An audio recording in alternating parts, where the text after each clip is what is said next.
اعوذ باللہ من الشیطان الرجیم بسم اللہ الرحمن الرحیم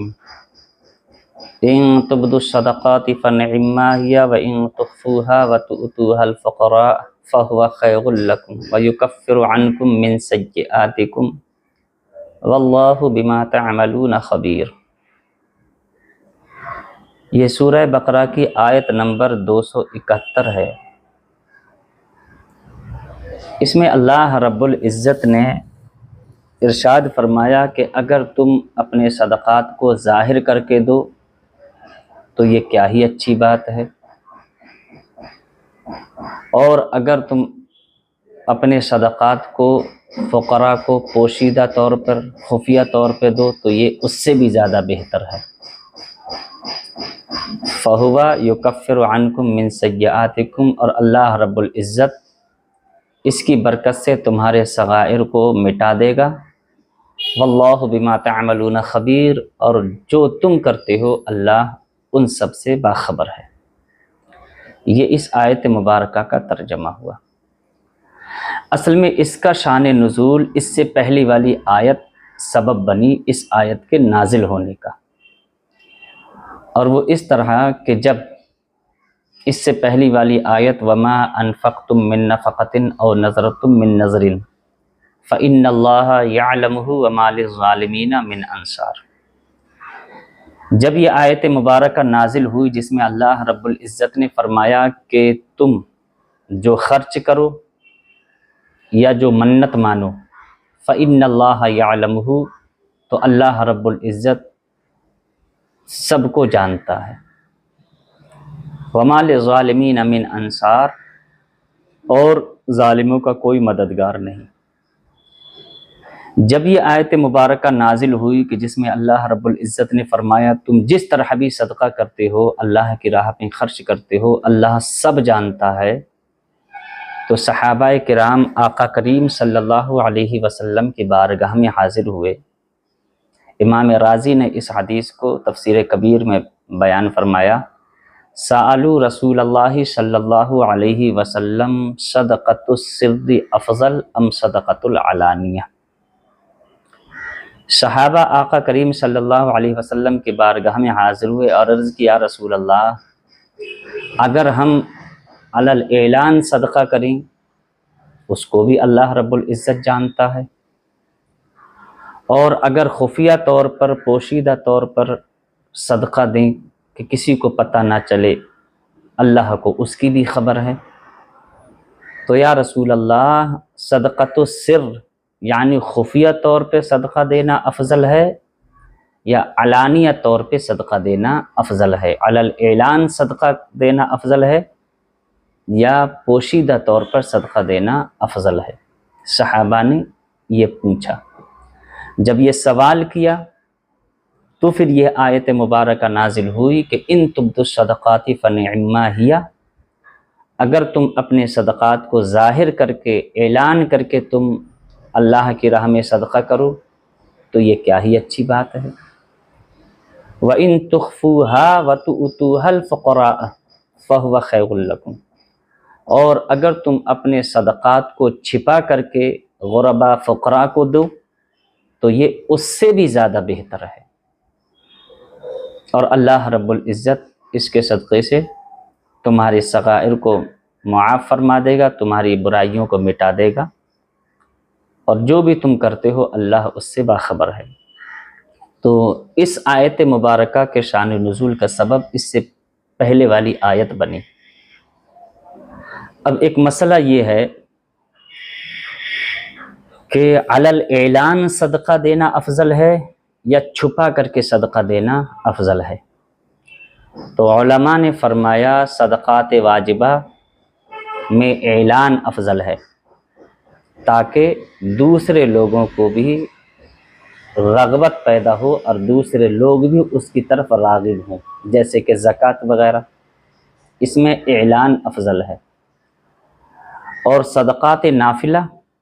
صدقہ نافلہ، اس میں اخفاء افضل ہے، یعنی خفیہ طور پر پوشیدہ طور پہ صدقہ کرنا افضل ہے۔ اسی کو امام رازی نے تفسیر کبیر میں فرمایا الاخفاء فی صدقۃ التطوع افضل والاظہار فی الزکوٰۃ افضل۔ فرمایا نفلی صدقے میں اخفا یعنی چھپا کر کے دینا افضل ہے، اور زکوٰۃ کو علی الاعلان دینا افضل ہے، تاکہ دوسرے لوگوں کو بھی رغبت پیدا ہو، دوسرے لوگ بھی اس کی طرف راغب ہوں۔ تو یہ مسئلہ واضح ہے کہ صدقہ نافلہ میں اخفا افضل ہے، یعنی پوشیدہ طور پر دینا، اور صدقات واجبہ میں اظہار یعنی اعلان افضل ہے۔ یہ مسئلہ ہو گیا، یہ اپنی جگہ ہے، لیکن صدقہ جو پوشیدہ طور پہ دیا جائے، خفیہ طور پہ صدقہ دیا جائے، اس کی فضیلت بہت ہے۔ الاخفاء فی صدقۃ التطوع، صدقۃ السر، اس کی فضیلت بہت ہے، بڑی فضیلت احادیث مبارکہ میں آئی ہے، چھپا کر کے خفیہ طور پر، پوشیدہ طور پر صدقہ دینے کی۔ طویل حدیث ہے جس کے راوی مشہور صحابی انصاری حضرت انس ابن مالک انصاری صحابی، جو میرے آقا صلی اللہ علیہ وسلم کے خادم رہے، جنہوں نے اللہ کے رسول صلی اللہ علیہ وسلم کے اخلاق حسنہ کو جب بیان کیا تو اس طرح سے میرے نبی کے اخلاق کو بیان کیا۔ فرماتے ہیں خدمت رسول اللہ صلی اللہ علیہ وسلم 10 سنین فما قال لی قط اف۔ فرماتے ہیں 10 سال تک میں نے اللہ کے رسول صلی اللہ علیہ وسلم کی سفر و حضر میں خدمت کی، ایسی خدمت کی کہ سفر میں بھی اللہ کے نبی کے ساتھ رہتا تھا، حضر میں بھی اللہ کے نبی کے ساتھ رہتا تھا، میرے آقا کے سامان مبارک کو، بستر مبارک کو لاد کر کے چلتا تھا۔ لیکن فرماتے ہیں اس 10 سال کے عرصے میں میرے آقا کا، ہمارے نبی کا میرے ساتھ اتنا بہترین سلوک رہا، فما قال لی قط اف، اللہ کے نبی نے کبھی بھی مجھ سے لفظ اف تک نہ فرمایا۔ اتنے اعلی اخلاق تھے ہمارے نبی کے۔ تو حضرت انس ابن مالک انصاری صحابی سے یہ حدیث پاک مروی ہے، فرماتے ہیں عن انس ابن مالک عن النبی صلی اللہ علیہ وسلم قال لما خلق اللہ الارض جعلت تمید فخلق الجبال فعاد بها فاستقرت عليها فعجبت الملائكة من شدة الجبال فقالوا یا ربی هل من خلقك شيء اشد من الجبال قال نعم الحديد قالوا یا ربی هل من خلقك شيء اشد من الحديد قال نعم النار قالوا یا ربی هل من خلقك شيء اشد من النار قال نعم الماء فقالوا یا ربی هل من خلقك شيء اشد من الماء قال نعم الريح قالوا یا ربی هل من خلقك شيء اشد من الريح قال نعم ابن آدم يتصدق صدقة بيمينه حتى يخفيها حتى لا تعلم شماله ما تنفق يمينه۔ یہ طویل حدیث ہے، اس کا ترجمہ یہ ہے کہ حضرت سیدنا انس رضی اللہ تعالی عنہ فرماتے ہیں کہ اللہ کے رسول صلی اللہ علیہ وسلم نے فرمایا کہ جب اللہ رب العزت نے زمین کو پیدا فرمایا تو زمین پانی کے اوپر پیدا کی گئی۔ جب اللہ نے زمین کو پیدا فرمایا تو زمین کو قرار نہیں تھا، زمین ہل رہی تھی، سکون نہیں تھا۔ تو اللہ رب العزت نے اس کے بیلنس کو برقرار رکھنے کے لیے، اس کو توازن برقرار رکھنے کے لیے اللہ تعالیٰ نے پہاڑوں کو پیدا فرمایا اور پہاڑوں کو میخ کی طرح زمین پر گاڑ دیا۔ اور جب زمین پر اللہ رب العزت نے پہاڑ پیدا فرما کر کے میخ کی طرح گاڑ دیے، فاستقرت علیہا، تو زمین کو قرار آ گیا، زمین پرسکون ہو گئی، زمین ٹھہر گئی، زمین کا ہلنا بند ہو گیا۔ اور قرآن میں بھی اللہ رب العزت نے اس بات کو فرمایا والجبال اوتادا، پہاڑوں کو ہم نے زمین پر میخوں کی طرح، زمین کا بیلنس برقرار رکھنے کے لیے میخ کی طرح پہاڑوں کو زمین پر گاڑ دیا ہے تاکہ زمین برقرار رہے، پرسکون رہے۔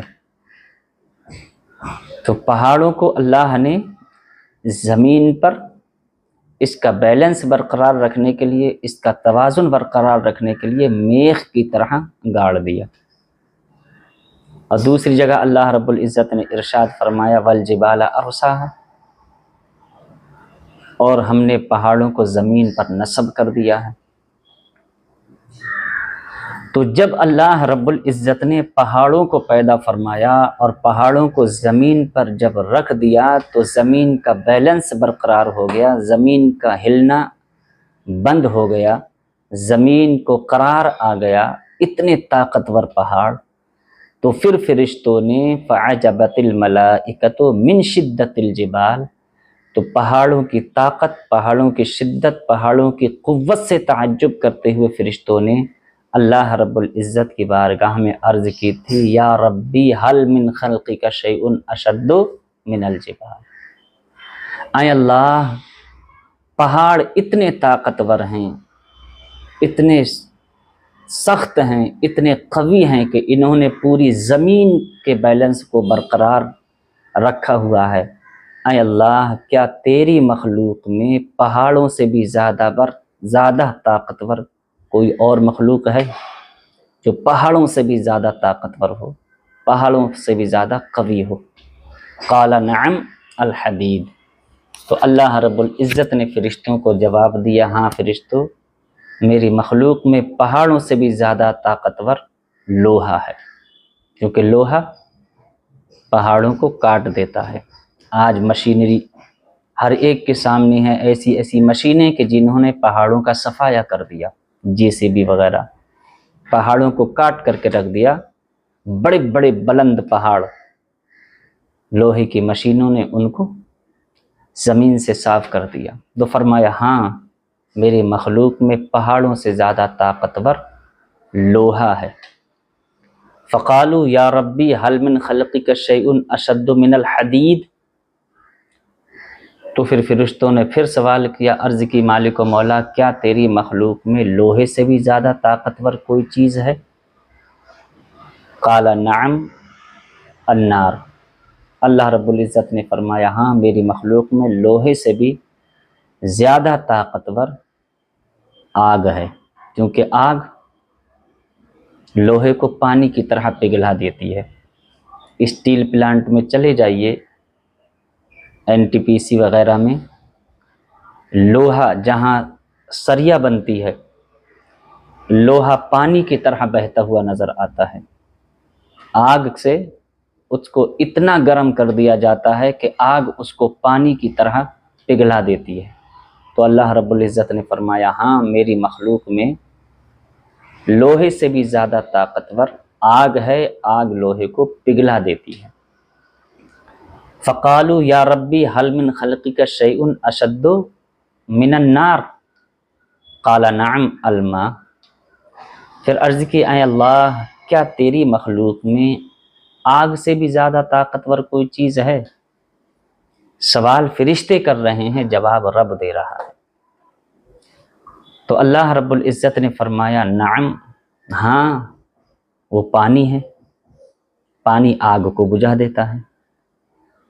کتنی ہی شدید آگ لگی کیوں نہ ہو، فائر بریگیڈ آتی ہے اور وہ پانی کے ذریعے سے آگ پر قابو پا لیتی ہے، اور پانی کے ذریعے سے آگ کو بجھا دیا جاتا ہے، پانی آگ کو بجھا دیتا ہے۔ اللہ رب العزت نے فرمایا ہاں آگ سے بھی زیادہ طاقتور پانی ہے، کیونکہ پانی آگ کو بجھا دیتا ہے۔ قالوا یا ربی حل من خلقک شیء اشد من الماء، پھر فرشتوں نے سوال کیا اے اللہ کیا تیری مخلوق میں پانی سے بھی زیادہ طاقتور کوئی چیز ہے؟ قال نعم الریح، اللہ رب العزت نے فرمایا ہاں فرشتوں میری مخلوق میں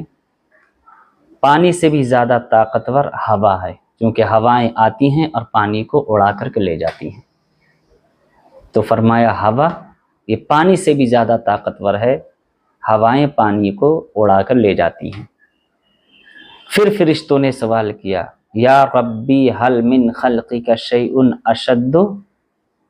من الریح، اے اللہ کیا تیری مخلوق میں ہوا سے بھی زیادہ طاقتور کوئی چیز ہے؟ قال نعم ابن آدم یتصدق صدقۃ بیمینہ یخفیہا حتی لا تعلم شمالہ ما تنفق یمینہ۔ دیکھیے خفیہ طور پر صدقہ دینے کی فضیلت، خفیہ صدقہ کرنے کی فضیلت۔ اللہ رب العزت نے فرمایا ہاں ابن آدم کا وہ صدقہ جو کہ وہ داہنے ہاتھ سے صدقہ کرے اور اس کو اتنا چھپائے کہ اس کے بائیں ہاتھ کو پتہ نہ چلے جو دائیں ہاتھ نے خرچ کیا ہے، یعنی اتنا خفیہ طور پر صدقہ کرنا کہ دائیں ہاتھ سے خرچ کر رہا ہے، بائیں ہاتھ کو پتہ نہیں چل رہا، اتنا پوشیدہ طور پہ صدقہ کرنا یہ ہوا سے بھی زیادہ طاقتور ہے۔ اب آپ اندازہ لگائیں کہ صدقۃ السر خفیہ طور پر صدقہ دینا یہ کتنا طاقتور ہے کہ اللہ کی مخلوق میں سب سے زیادہ طاقتور پہاڑ، ان سے زیادہ طاقتور لوہا، ان سے زیادہ طاقتور آگ، آگ سے زیادہ طاقتور پانی، پانی سے زیادہ طاقتور ہوا، اور ان سب سے زیادہ طاقتور صدقۃ السر خفیہ طور پر صدقہ دینا۔ کتنی فضیلت ہے خفیہ طور پر صدقہ دینے کی کہ داہنے ہاتھ سے خرچ کرے، بائیں ہاتھ کو پتہ نہ چلے، اتنا خفیہ طور پر صدقہ دینا یہ کتنا افضل ہے اور اس میں کتنی طاقت ہے۔ اس لیے میرے آقا نے ارشاد فرمایا الصدقۃ رد البلایا، کہ صدقے میں اللہ نے اتنی طاقت رکھتی ہے، اتنی طاقت رکھی ہے کہ پہاڑوں جیسی مصیبتوں کو بھی صدقہ ٹال دیتا ہے۔ اور میرے نبی نے دوسری حدیث شریف میں فرمایا کہ اپنے مریضوں کی دوا صدقے کے ذریعے سے کرو۔ تو خفیہ طور پر صدقہ دینا یہ اللہ کو بہت پسند ہے اور اس کی بڑی فضیلت ہے۔ دوسری حدیث شریف بخاری شریف میں حضرت سیدنا ابو ہریرہ رضی اللہ تعالی عنہ سے مروی ہے، اس میں بھی دیکھیے خفیہ طور پر صدقہ دینے کی کتنی فضیلت ہے۔ عن ابی ہریرہ قال قال رسول اللہ صلی اللہ علیہ وسلم سبعۃ یظلہم اللہ تعالی یوم القیامۃ یوم لا ظل الا ظلہ، امام عادل وشاب نشأ فی عبادت اللہ تعالی ورجل قلبہ معلق فی المساجد ورجلان تحابا فی اللہ حتی اجتمع علیہ وتفرقا علیہ ورجل دعته امرأة ذات منصب وجمال فقال انی اخاف اللہ ورجل یتصدق صدقۃ بیمینہ فاخفاها حتی لا تعلم شمالہ ما تنفق یمینہ ورجل ذکر اللہ خالیا ففاضت عیناہ۔ یہ 7 قسم کے لوگ ہیں۔ حدیث کا ترجمہ سماعت فرمائیں۔ اللہ کے رسول صلی اللہ علیہ وسلم نے فرمایا 7 لوگ ایسے ہیں جن کو اللہ رب العزت کل قیامت میں اپنے عرش کا ٹھنڈا سایہ عطا فرمائے گا، جس دن کے اللہ کے عرش کے علاوہ کوئی سایہ نہیں ہوگا۔ قیامت میں اللہ 7 افراد کو اپنے عرش کا ٹھنڈا سایہ عطا فرمائے گا، جس دن اللہ کے عرش کے سائے کے علاوہ کوئی سایہ نہیں ہوگا۔ وہ 7 کون ہیں؟ فرمایا فرمایا امام عادل، انصاف کرنے والا بادشاہ،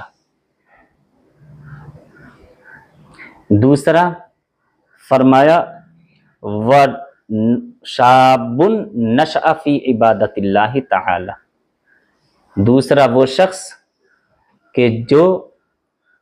اپنی جوانی عبادت میں گزار دے، جس نے جوانی میں عبادت کی ہو، وہ نوجوان جس نے جوانی میں اللہ کی عبادت کی، اللہ تعالیٰ کل قیامت میں اس کو اپنے عرش کا ٹھنڈا سایہ نصیب فرمائے گا۔ دو ہو گئے۔ فرمایا تیسرا ورجل قلبہ معلق فی المساجد، تیسرا وہ شخص جس کو اللہ تعالیٰ کل قیامت میں اپنے عرش کا ٹھنڈا سایہ نصیب فرمائے گا، وہ بندہ ہے کہ جس کا دل مسجد میں لگا رہے، اس کو مسجد سے اتنی محبت، اتنا پیار، جب بھی اسے وقت ملے وہ اللہ کے گھر میں آ کر بیٹھ جائے۔ اللہ کے نبی صلی اللہ علیہ وسلم نے ارشاد فرمایا احب الی اللہ تعالی علی وجہ الارض المساجد، روئے زمین پر اللہ کے نزدیک سب سے زیادہ محبوب جگہ وہ مساجد ہیں، اللہ کے گھر ہیں۔ تو فرمایا وہ شخص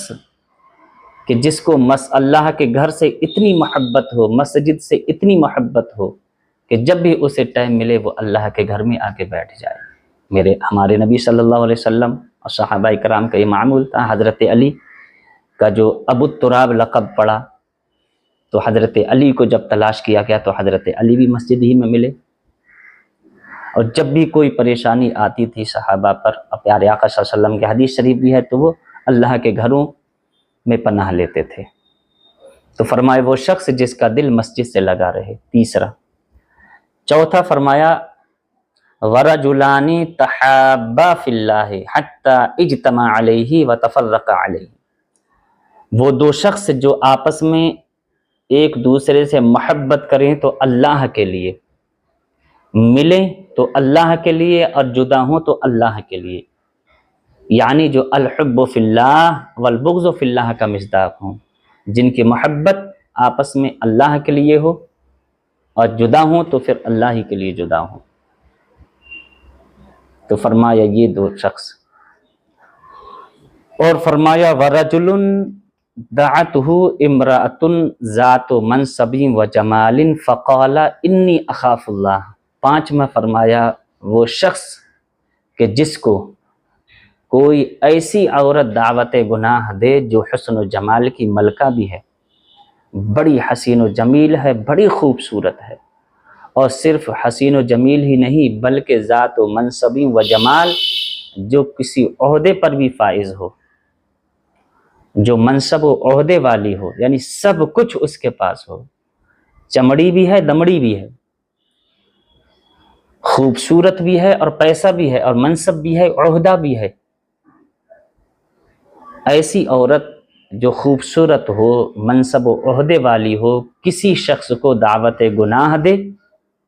اپنی طرف راغب کرے،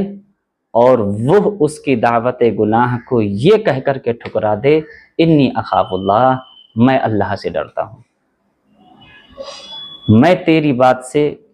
کیوں کر راضی ہو جاؤں، مجھے تو اللہ سے ڈر لگتا ہے، مجھے اللہ سے خوف لگتا ہے، میں اللہ کے عذاب سے ڈرتا ہوں۔ تو فرمایا وہ شخص جس نے کسی حسن و جمال اور عہدے منصب والی عورت کی دعوت گناہ کو یہ کہہ کر کے ٹھکرا دیا کہ میں اللہ سے ڈرتا ہوں، کل قیامت میں اللہ رب العزت اس شخص کو بھی اپنے عرش کا ٹھنڈا سایہ نصیب فرمائے گا،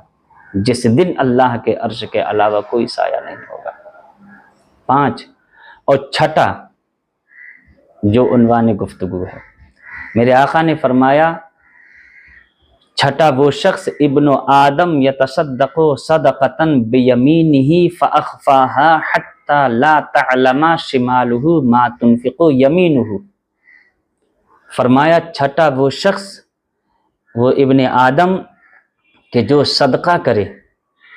اور اپنے صدقے کو اتنا خفیہ طور پر کرے، جس کو صدقۃ السر بولا جاتا ہے، اتنا چھپائے، اتنا خفیہ طور پر صدقہ کرے کہ اس کے داہنے ہاتھ کو پتہ نہ چلے جو بائیں ہاتھ، اس کے بائیں ہاتھ کو پتہ نہ چلے جو اس کے داہنے ہاتھ نے خرچ کیا ہے۔ حتی لا تعلم شمالہ ما تنفق یمینہ، یعنی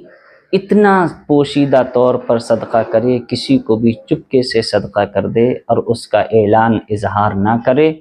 کہ داہنے نے خرچ کیا، بائیں کو پتہ نہ چلا، اتنا صدقے میں اخفا کرے۔ میرے آقا ارشاد فرماتے ہیں ایسے شخص کو بھی اللہ رب العزت کل قیامت میں عرش کا ٹھنڈا سایہ نصیب فرمائے گا۔ یہ چھٹا شخص ہے کہ جس نے صدقہ اتنا خفیہ طور پہ دیا کہ جس کے بائیں ہاتھ کو بائیں ہاتھ کو پتہ نہ چلا جو دائیں ہاتھ نے خرچ کیا۔ اور ساتواں، چونکہ فرمایا سبعۃ، یہ آخری